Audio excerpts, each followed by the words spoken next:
Ozone പാളികൾ ultra violet രശ്മികളെ തടഞ്ഞ് ബഹിരാകാശത്തേക്ക് തന്നെ തിരിച്ചുവിടുന്നു.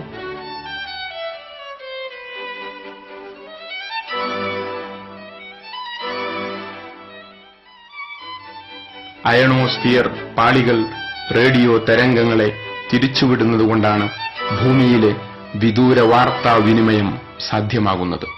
ഇന്ന് അത്യാവശ്യമായി മാറിയിരിക്കുന്ന വയർലെസ്, റേഡിയോ, ടെലിവിഷൻ തുടങ്ങിയ സംവിധാനങ്ങൾ പ്രവർത്തിക്കുന്നത് ഇതുകൊണ്ടാണ്. ഈ കാര്യങ്ങൾ ശാസ്ത്രം കണ്ടെത്തുന്നതിനു മുമ്പേ പരിശുദ്ധ ഖുർആൻ വെളിവാക്കിയിരുന്നു. ഖുർആനിന്റെ അമാനുഷികതയ്ക്ക് മറ്റെന്ത് തെളിവ് വേണം?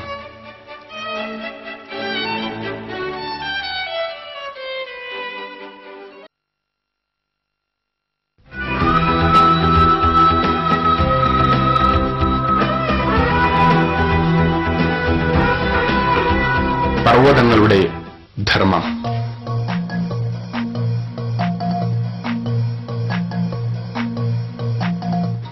സൂറത്തുൽ അംബിയ 21-ാം അധ്യായം 31-ാമത്തെ വചനം.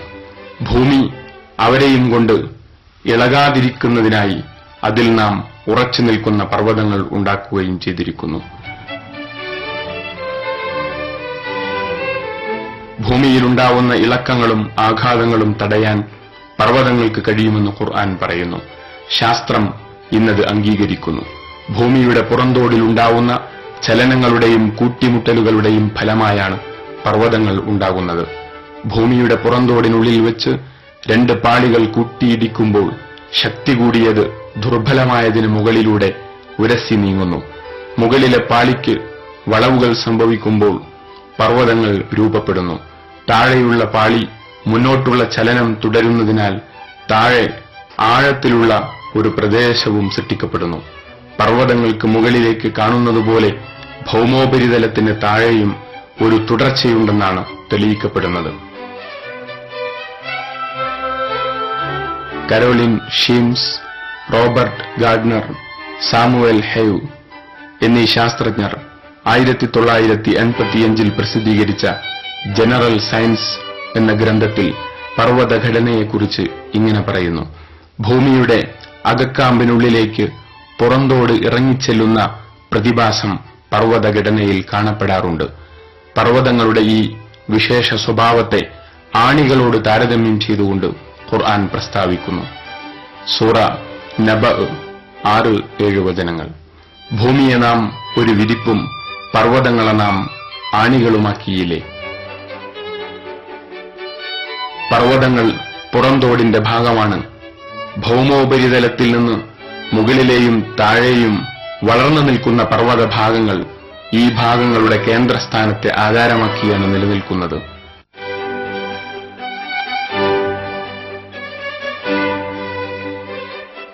ആണികൾ ഉപയോഗിച്ച് തടിക്കഷണങ്ങൾ യോജിപ്പിച്ചു നിർത്തുന്നതുമായി പർവ്വതങ്ങളുടെ ധർമ്മത്തെ താരതമ്യപ്പെടുത്താവുന്നതാണ്.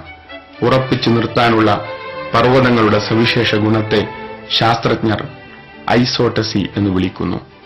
ശാസ്ത്ര നിർവചനം ഇങ്ങനെ: ഭൗമോപരിതലത്തിന് അടിയിലൂടെ ഗുരുത്വാകർഷണ ഫലത്തിന് വിധേയമായി ശിലാവസ്തുക്കൾ ഒഴുകുന്നത് മൂലം പുറന്തോടിൽ രൂപം കൊള്ളുന്ന സന്തുലിതാവസ്ഥയാണ് ഐസോട്ടസി. ആധുനിക ശാസ്ത്രം അനേകം ഗവേഷണങ്ങളിൽ നിന്ന് കണ്ടെത്തിയ പർവ്വതങ്ങളുടെ ധർമ്മങ്ങൾ നൂറ്റാണ്ടുകൾക്ക് മുമ്പ് ഖുർആൻ പരാമർശിക്കുന്നു. സൃഷ്ടിപ്പിന്റെ രഹസ്യം ദൈവത്തിങ്കൽ എത്തിച്ചേരുകയും ചെയ്യുന്നു. ഭൂമി അവരെയും കൊണ്ട് ഇളകാതിരിക്കാനായി അതിൽ നാം ഉറച്ചു നിൽക്കുന്ന പർവ്വതങ്ങൾ ഉണ്ടാക്കുകയും ചെയ്തിരിക്കുന്നു.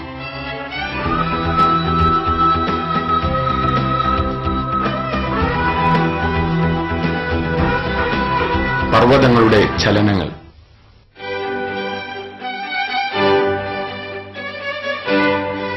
നാം പ്രത്യക്ഷത്തിൽ കാണാവുന്നതുപോലെയുള്ള ചലനമില്ലാത്ത അവസ്ഥ പർവ്വതങ്ങൾക്കില്ലെന്നും അവ സ്ഥിരമായി ചലിച്ചുകൊണ്ടിരിക്കുന്നുവെന്നും ഖുർആൻ പഠിപ്പിക്കുന്നു. സൂറ അൻ-നംല് 88-ാമത്തെ വചനം.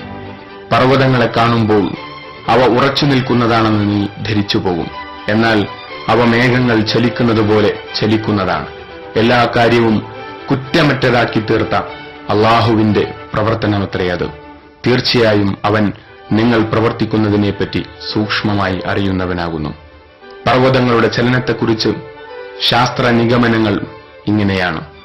പർവ്വതങ്ങൾ സ്ഥിതി ചെയ്യുന്ന പുറംതോടിൽ സാന്ദ്രത കൂടിയ അകക്കാമ്പിന് മുകളിലൂടെ സാന്ദ്രത കുറഞ്ഞ പുറംതോട് ഒഴുകി നീങ്ങുന്നതിന്റെ ഫലമായി പർവ്വത ചലനം സംഭവിക്കുന്നു. 20-ാം നൂറ്റാണ്ടിന്റെ ആരംഭത്തിലാണ് ജർമ്മൻ ശാസ്ത്രജ്ഞനായ ആൽഫ്രഡ് വാഗ്നർ വൻകരകളുടെ രൂപീകരണത്തെക്കുറിച്ചുള്ള സിദ്ധാന്തം അവതരിപ്പിക്കുന്നത്. തുടക്കത്തിൽ വൻകരകളെല്ലാം ചേർന്ന് ഒരൊറ്റ ഭൂഭാഗമായിരുന്നുവെന്നും പിന്നീടവ വിവിധ ദിശകളിലേക്ക് അകന്നുമാറുകയാണുണ്ടായതെന്നും വാഗ്നർ സമർത്ഥിക്കുന്നു. വാഗ്നറുടെ മരണാനന്തരം അരനൂറ്റാണ്ട് കഴിഞ്ഞാണ് ഈ സിദ്ധാന്തം ലോകമംഗീകരിച്ചത്. 20-ാം നൂറ്റാണ്ടിന്റെ തുടക്കത്തിൽ നടത്തിയ പഠനത്തിലൂടെ പുറംതോടിന്റെ ചലനം ജിയോളജിസ്റ്റുകൾ വിശദീകരിക്കുന്നത് ഇപ്രകാരം: പുറംതോടും അകക്കാമ്പിന്റെ ബാഹ്യഭാഗവും ഉൾക്കൊള്ളുന്ന ഏകദേശം 100 കിലോമീറ്റർ കനമുള്ള ഭാഗം പ്ലേറ്റുകൾ എന്ന് വിളിക്കപ്പെടുന്നു. ഇവ തുണ്ടുകളായി വിഭജിക്കപ്പെട്ടിരിക്കുന്നു.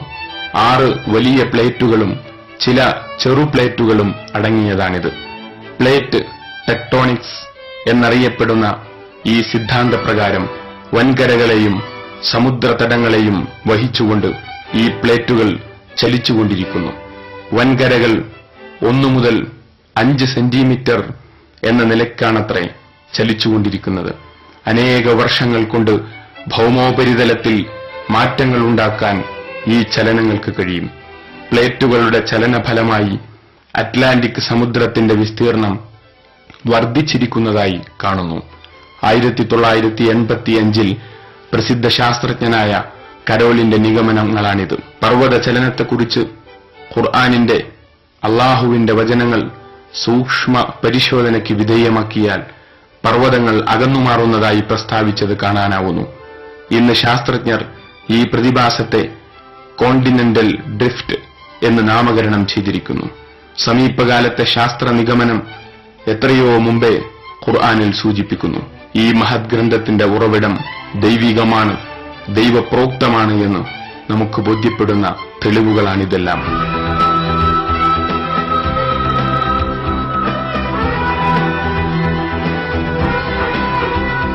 ഇരുമ്പിന്റെ രഹസ്യങ്ങൾ.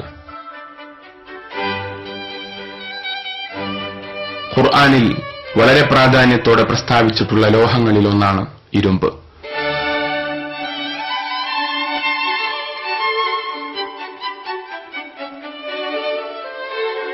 ഖുർആനിലെ 57-ാം അധ്യായം അൽ ഹദീദ് അധ്യായത്തിലെ 25-ാം സൂക്തം: ഇരുമ്പിനെ നാം ഇറക്കിക്കൊടുത്തു, അതിൽ കഠിനമായ ആയോധനാശക്തിയും ജനങ്ങൾക്ക് ഉപകാരങ്ങളുമുണ്ട്.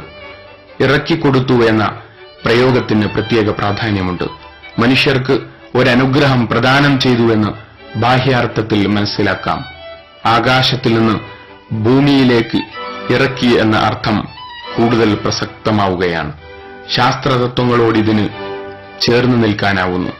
ഭൂമിയിലെ ഇരുമ്പിന്റെ അംശങ്ങൾ ബാഹ്യാകാശത്തെ നക്ഷത്രങ്ങളിൽ നിന്നും വന്നവയാണെന്ന് ശാസ്ത്രജ്ഞർ ഉറച്ചു വിശ്വസിക്കുന്നു. വൻ നക്ഷത്രങ്ങളുടെ ന്യൂക്ലിയസിലാണ് ഇരുമ്പ് രൂപാന്തരപ്പെട്ടതെന്ന് ബഹിരാകാശ ശാസ്ത്രജ്ഞർ വ്യക്തമാക്കുന്നു. സൂര്യനേക്കാൾ 10 മടങ്ങ് വലുപ്പമുള്ള നക്ഷത്രങ്ങളിൽ ഇരുമ്പിന്റെ അംശം ഒരു പ്രത്യേക അളവിൽ കൂടുമ്പോൾ ഊഷ്മാവ് കോടിക്കണക്കിന് ഡിഗ്രി സെൽഷ്യസ് ആയി ഉയരുന്നു. ഈ അവസ്ഥയിൽ അവ അതിഭീമമായ സ്ഫോടനത്തിന് വിധേയമാവുന്നു. അപ്പോൾ പൊട്ടിത്തെറിക്കുന്ന നക്ഷത്രങ്ങളെ നോവ അല്ലെങ്കിൽ സൂപ്പർനോവ എന്ന് വിളിക്കുന്നു. സ്ഫോടനത്തിന്റെ ഫലമായി ഇരുമ്പ് ഉൾപ്പെടെയുള്ള ലോഹശിലാഭാഗങ്ങൾ നാലുപാടും ചിതറി വീഴുന്നു. ഭൂമി ഉൾപ്പെടെയുള്ള ആകാശഗോളങ്ങൾ അവയുടെ ഗുരുത്വാകർഷണ ശക്തിയാൽ ഈ ചെറുലോഹ ശിലാഭാഗങ്ങളെ ആകർഷിച്ചെടുക്കുന്നു.